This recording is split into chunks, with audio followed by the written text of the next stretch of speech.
This week's video is sponsored by Jeff Searles. If you like this video, please stop by Jeff's channel, Work Against the Grain, and tell him thanks for supporting free woodworking videos. I'm in the front yard here. Wyatt's gonna see how far this thing shoots.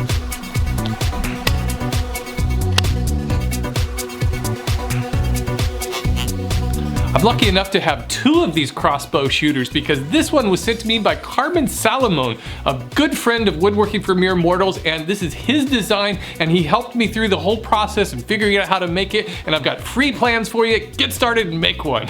I've got some templates you could print out and use as a cutting guide for all of the pieces.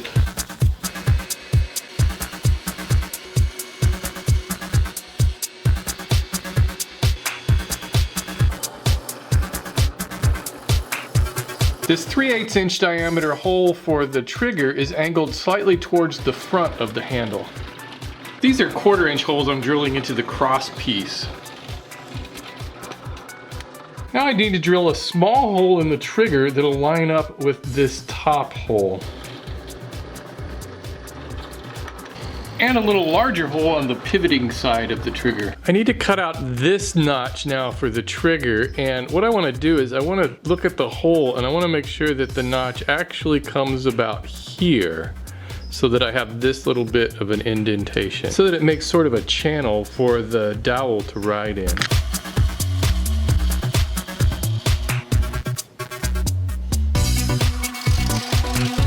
These two thin walnut strips should help guide the marshmallow. I'm doing a little bit of shaping on this trigger just to make it a little more comfortable. Now that these runners are dry, I can start to taper them down and shape them. The important part is that these two pieces taper down to a point here so that when the cord comes up, it won't get caught. I cut this block of wood and another thin piece, and this is gonna act as just a holder for the marshmallow. So what I'm doing now is just shaping this to where it fits, the marshmallow fits in there easily, but not too tightly.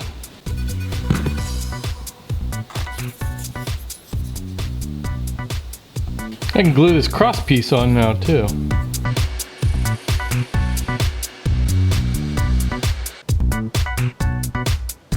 I spent a lot of time shaping this and sanding it really smooth, but before I attach the trigger and rig up the mechanism, I'm gonna give it a little bit of protection with some linseed oil. It'll be a lot easier to apply now before it's all assembled. And the only part of this that's kind of tricky is rigging it all up. The firing mechanism is a 5/16 inch dowel, and I've put a small hole in the bottom, and if you'll notice, this top part is angled forward. So when it goes in the hole, the highest point of it is toward the front. So with the trigger, I just want to line up this little hole with that hole so that when it's down, it'll look like that. And then when you push the trigger up, this plunger will come up about halfway before it hits this piece. First, I'm going to use some fishing line to attach the plunger to that trigger. You can use really thin twine too. My twine is kind of thick and it doesn't really fit through this hole very well. Just want to make sure that this angled part is toward the front.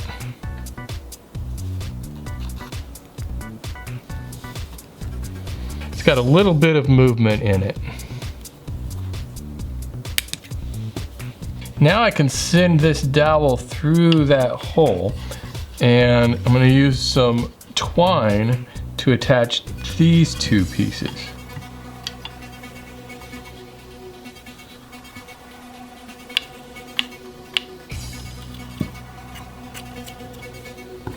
To make the elastic pullback part, I'm going to use this rubbery latex stuff. It's called TheraBand. I'll include a link where you can buy it online. You may be able to find it locally. I think it's the same stuff they use for, surgical tourniquets and that sort of thing. You could probably try to use rubber bands, but rubber bands are nowhere near as strong and stretchy as TheraBands.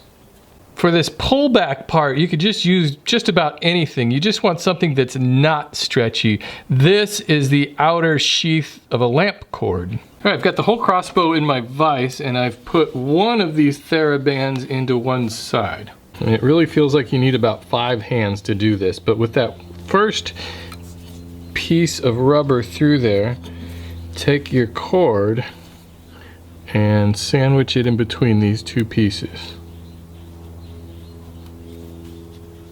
And with this piece, a smaller piece of the rubber, I can just start wrapping it around. It's almost impossible to break this stuff. I don't think you can pull it too tight. Seems to be holding. Now to tie it off, here's a little trick that Carmen showed me. You want to take another piece of string. This is a nylon string. It's kind of slick. It seems to work a little bit better.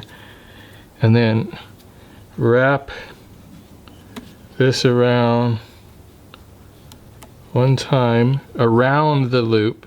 And then you want to take it through the loop.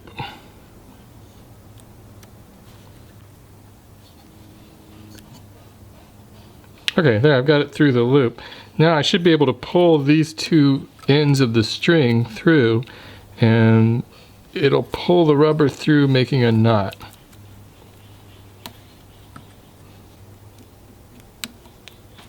There. Good. Now I'll do the same on the other side. To fire it, all you do is just pull this back. It's got a lot of tension, and it'll drop that pin down. Then this piece is just to hold the marshmallow gently. It doesn't need much, just to keep it from falling off. So when I pull the trigger, it's just gonna push this pin up and shoot.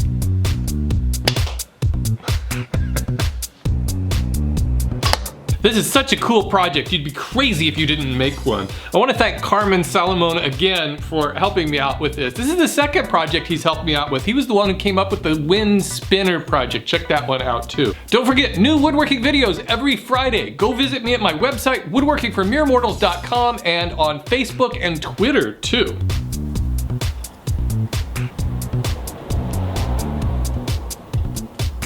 Oh!